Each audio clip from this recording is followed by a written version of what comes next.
saudar os irmãos e os amigos, todos a quem esse vídeo chegar, com a paz do Senhor Jesus. Quero dizer que estou feliz em estar gravando mais esse vídeo. Irmãos e amigos, é como eu sempre digo, a ideia é pela palavra de Deus, levar edificação à vida de alguém, nem que seja em alguma parte desse vídeo, né? Trazendo a palavra do Senhor, porque ela é viva, ela é poderosa, ela é mais cortante que qualquer espada de 2 gumes. E a ideia aqui é sempre engrandecer o nome do Senhor e dizer que Jesus Cristo é o Senhor sobre todas as coisas, tá bom? Louvado e engrandecido seja o nome do Senhor. Quero meditar com vocês no dia de hoje numa palavra que está no livro de Lucas, no capítulo 7. Se você puder abrir Lucas, capítulo 7, abra comigo, acompanhe comigo, por favor, em nome de Jesus. Lucas, capítulo 7, versículo 11. Lucas, capítulo 7, versículo 11. Irmãos, Lucas, capítulo 7, versículo 11. Vamos lá, vou ler. Se você puder acompanhar, acompanhe. Se não puder, apenas ouça a palavra do Senhor e no seu coração peça para Deus falar com você, porque Deus ele ainda fala, porque Ele não nos abandonou. Pelo contrário, Ele continua nos amando. Ele deu seu único Filho para que nós pudéssemos ter vida e vida em abundância. Vamos lá? Lucas capítulo 7, versículo 11. Em dia subsequente, dirigia-se Jesus a uma cidade chamada Naim. E iam com ele os discípulos e uma numerosa multidão, né? Louvado seja Deus. Aqui nesse primeiro versículo nós já tiramos um aprendizado. Nem toda multidão é discípulo, tá? Nem toda multidão é discípulo. Jesus Cristo ia e os seus discípulos e uma grande multidão. Quem é um discípulo? Discípulo nada mais é do que aquele que ouve o que o mestre diz e obedece. Ele se torna um discípulo, porque ele é o quê? Ele é transformado pelo ensinamento que o mestre Jesus Cristo passa para ele. Então esse é um discípulo. Agora a multidão não. A multidão muitas vezes está ali com Jesus, mas está ali para ver o que vai acontecer, ver se vai ter multiplicação de peixes e pães. Ouviu dizer que ele operava milagre, então foi lá ver apenas para operar milagre, para ver Jesus fazendo alguma maravilha ou ser beneficiado. Mas o discípulo não, ele aprende e obedece. Então vamos lá. Em dia subsequente dirigia Jesus a uma cidade de Naim. Iam com ele os seus discípulos e uma numerosa multidão. Como se aproximasse da porta da cidade, eis que saiu o enterro do filho único de uma viúva, e grande multidão da cidade ia com ela. Acompanhe comigo aqui que as multidões são distintas, para a gente não dizer, essa multidão aqui era do enterro, era do funeral daquele jovem. Não era a multidão que seguia Jesus, estava vindo com ele, e eles se encontraram possivelmente ali, eles se deram de frente com aquela cena do cortejo ali funerário daquele jovem e a sua mãe chorando, não é? Então o versículo 12, como se aproximasse da porta da cidade, eis que saiu o enterro do filho único de uma viúva, e grande multidão da cidade ia com ela. Vendo-a, o Senhor se compadeceu dela e disse: não chores. Chegando-se, tocou no esquife, e parando os que conduziam, disse: jovem, eu te mando, levanta-te. Sentou-se o que estivera morto, e passou a falar, e Jesus o restituiu à sua mãe. Todos ficaram possuídos de grande temor, e glorificaram a Deus, dizendo: grande profeta se levantou entre nós, Deus visitou o seu povo. Irmãos, como nós já demos uma introdução aqui, né? Nós já falamos que multidão não é discípulo, né?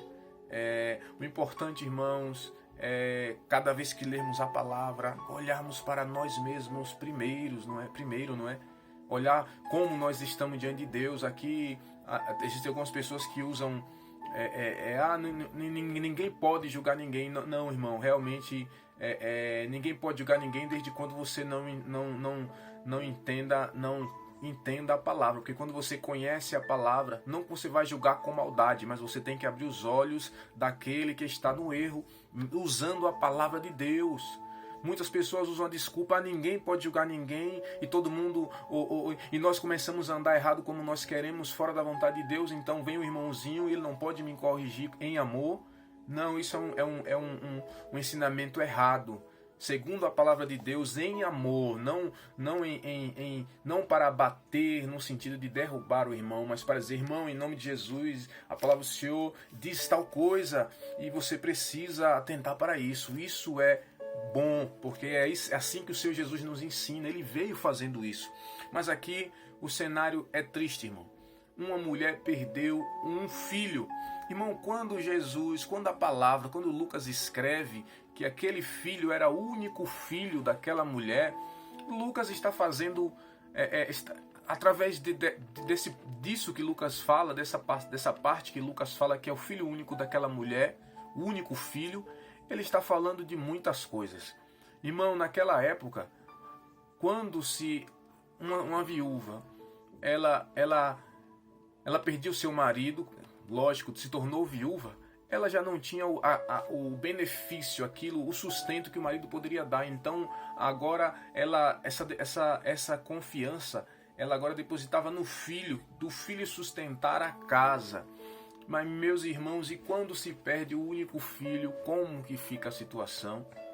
Uma viúva, sem marido e sem nenhum filho para dar de sustento. Aquela mulher tinha dor já de ser viúva.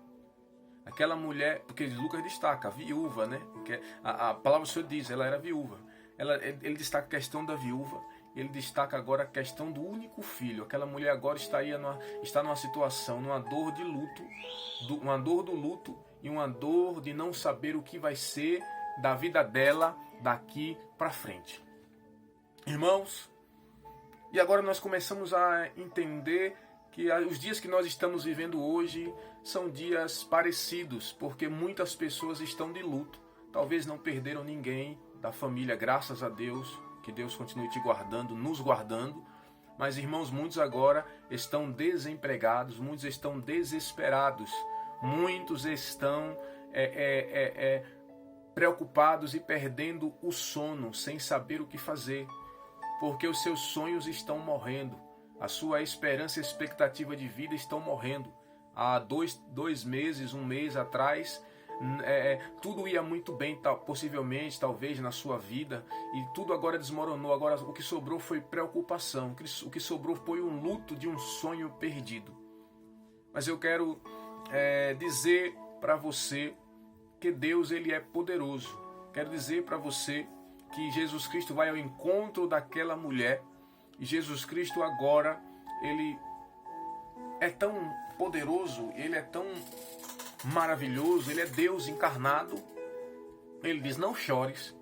Para quem não entendeu, para quem não conhecia Jesus, falou eu imagino uma suposição, eu imagino falando, ó, esse camarada é meio doido. Como que a mulher é viúva, perdeu o filho, chora pelas perdas, e além disso, preocupada com o que vai ser daqui para frente, no sentido de providência, de provisão.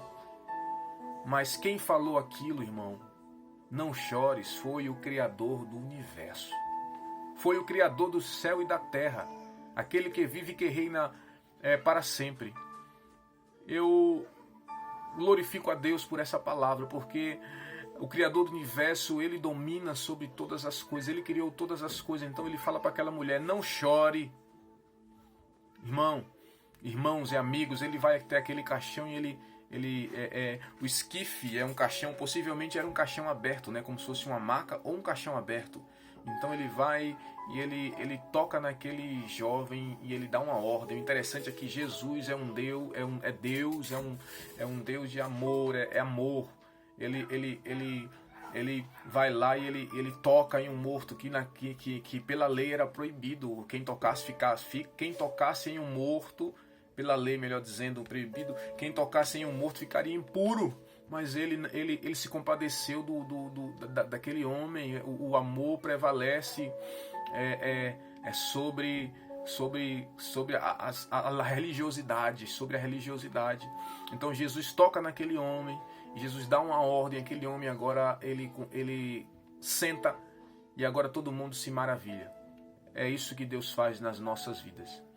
Eu não estou falando apenas de prosperidade, eu estou falando principalmente de vida eterna. Eu estou falando que tudo que você tem passado, Deus ele tem o poder para reverter.